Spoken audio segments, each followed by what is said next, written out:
भरिया के कगरी साथिया संगतिया खियाई देले जबरी भइल रहल हवे पार्टी भरिया के कगरी साथिया संगतिया खियाई देले जबरी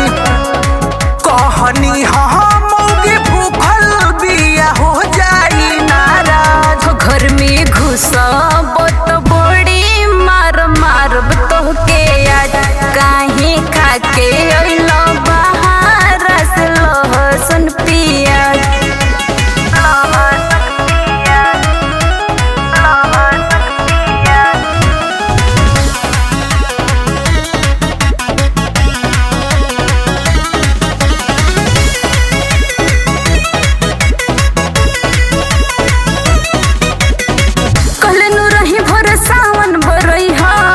पियाज के हाथ न लगई हो धले हसन हमारा के कवारी रहे न मन खैनी हबरियारी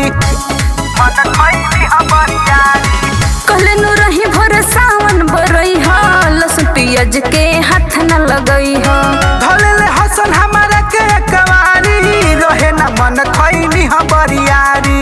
हम खइला के बाद लिहनी हाथ गोड़ मार घर में घुसब तो बड़ी मार मारब तोहके आज काहे खाके अइलो बाहर से लहसुन पियाज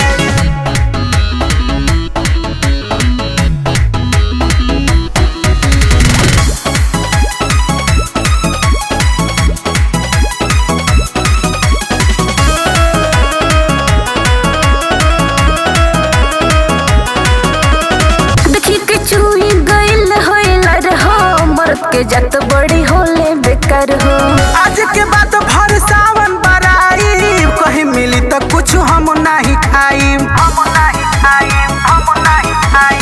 देखी के चूही गइल होइलर हो मरद के जत बड़ी होले बेकार हो आज के बाद भर सावन बराई कहीं मिली तो कुछ हम नहीं खाई लगले हाँ जिद करे वर्षालिया नादाद घर में घुसब तो बड़ी मार मारब तोहके आज काहे खाके अइलो बाहर से लहसुन पियाज भइल रहल हवे पार्टी भरिया के कगरी साथिया संगतिया खियाई देले जबरी भइल रहल हवे पार्टी भरिया के कगरी साथिया संगतिया खियाई देले जबरी कहनी हम